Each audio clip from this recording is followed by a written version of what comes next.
Welcome to my channel. My name is Kinga. Started to making YouTube videos right after my divorce to document for myself and some friends how I refine and redefine myself, how I awaken the best version of me and rebuild my whole life. I secretly hope that one day I can also inspire others who are going through the same or similar situation. Not necessarily divorce, but any stage in their life when they have to reinvent themselves or a chapter of their life.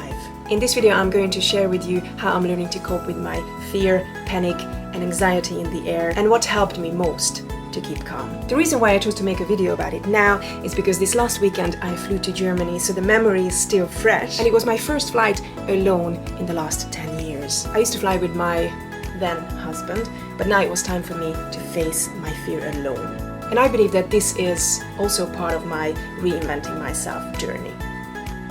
I haven't managed to completely eliminate my fear of flying from my life, but I proved to myself this weekend that I've made a huge progress, and I thought to share my steps with those who are also shitting themselves on a plane. I used to have anxiety days before flying, then had to sit on a plane in constant and intense fear during the whole journey. But I've been working on this the last 20 years or so, and it's recently started getting better and more manageable, to a point where this weekend I only experienced a shorter period of stress and a little crying during takeoff, which is always a great opportunity to make friends with the person sitting next to you.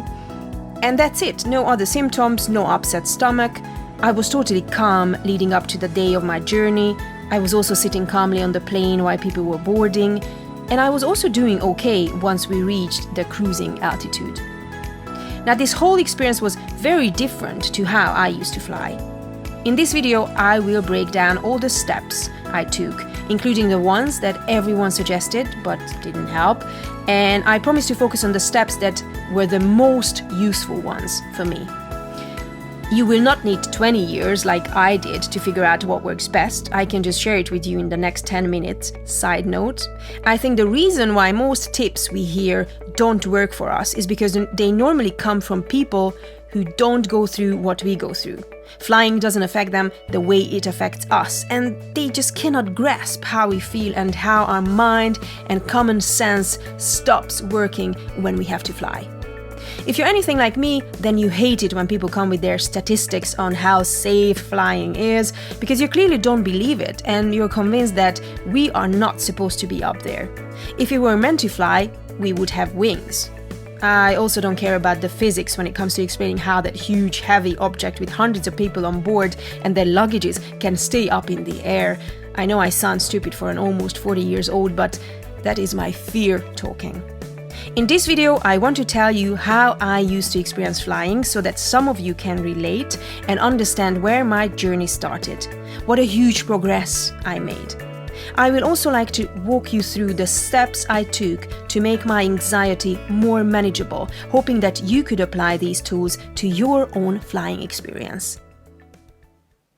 Okay, so I am a fearful flyer, and my anxiety used to start days before the trip, with fear and panicking and an upset stomach, and I used to have a panic attack throughout the whole flight, including takeoff and landing, meaning that I was in constant fear. Every noise or move the plane made me believe that this is the end, something bad is going to happen, we are about to crash and die. My whole body tensed up, my breathing became fast and shallow, my heartbeat quickened, and I couldn't stop crying. I remember my first ever flying experience as a kid. I was held down by 4 or 5 people and put on the plane by force while I was just kicking, screaming and crying. I so didn't want to be there. Even though my fear stayed with me my whole life, I became a regular flyer because I didn't always have a choice. However, I hardly ever flew out of Europe.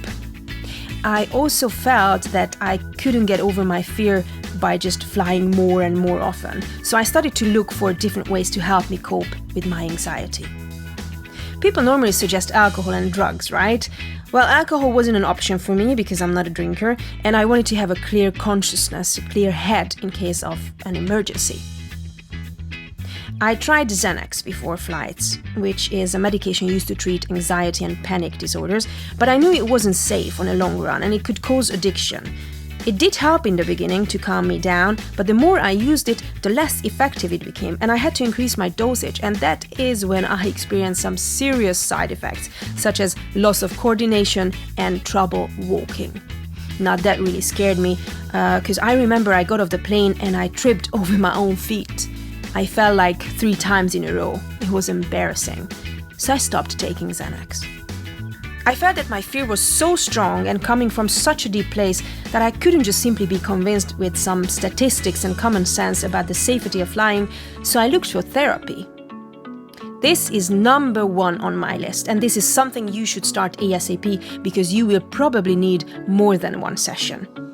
The therapy that worked best for me is called family constellation. It was developed by a German psychotherapist called Bert Hellinger in the mid-1990s, and it is used to break destructive family patterns. Hellinger observed that traumatic events such as death, abandonment, crime, suicide can have a powerful effect on later generations, meaning that sometimes even your fear of flying doesn't have to come from a traumatic event experienced in your life. Family members often continue patterns of anxiety, depression, anger, guilt, fear, chronic illness, and unfulfilled relationships. What I love about family constellation is that it has brought clarity to me on so many of my personal problems. I understood where they came from, and that itself was healing in many cases. And most of the time the results were immediate. I also believe that your fear of flying can stem from traumatic events in your life or even one of your ancestors where you or them felt unsafe. For me, for example, every time during takeoff when I switch to panic mode, I keep repeating the sentence, "I don't want to be here, I don't want to be here." I remember in one of my family constellation sessions, it was revealed to me that takeoff represented birth, to me at least, and there were many uncertain factors around my birth which my mom later told me about. She herself felt very unsafe during my birth too, and it probably made an imprint in me. And every time I was sitting on a plane taking off, the experience triggered the same feeling of uncertainty and made me feel completely unsafe. Now, for certain issues, you may need more than 1 session, depending how deep your problem is and how fast you can process it. I had a couple of sessions during the last 10 years, and it has definitely shifted my fear of flying to a more manageable level. Tool number 2, focusing on the future. Remind yourself of the purpose of your travel. Most of us fly to see loved ones, friends, have fun somewhere, explore a beautiful place, or maybe we travel for business and work. Either way, try to envision yourself, what you would be doing and where you would be after the flight. Focus on something that gives you joy or excitement or a purpose of travel. Envision something positive. I was flying to Budapest from Stockholm for the 150th time, but this uncontrollable anxiety came over me. I was consumed by my fear, and I especially hate situations where I have to blindly trust something or someone. I hate a lot of things about flying, and one of them is the fact that I have no idea who is flying the plane, never seen them, never met them. How could I trust their skills? It's like I'm putting my life in someone's hands who I know nothing about.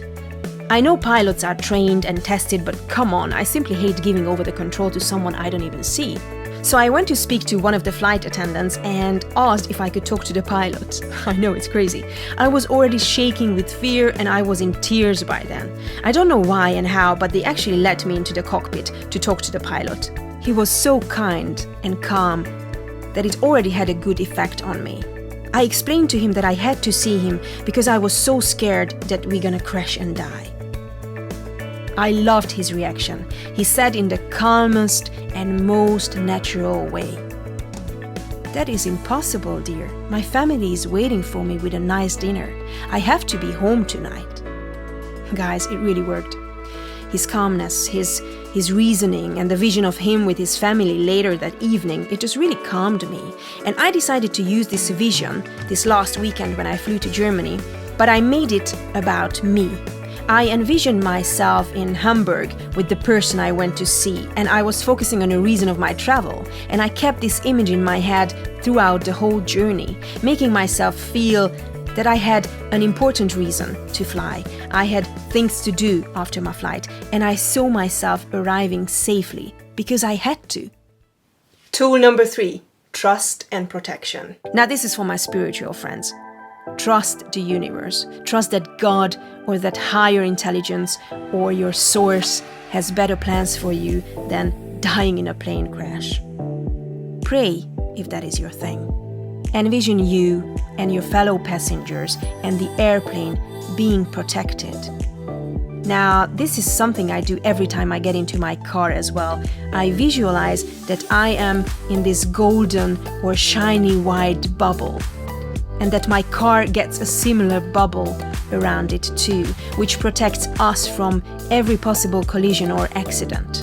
So I envisioned myself on the plane and every passenger having their own separate protective bubble, and then I imagined a bigger bubble around the plane itself.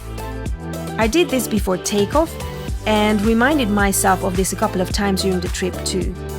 This tool wouldn't be enough on its own, but it definitely contributes to me feeling safer.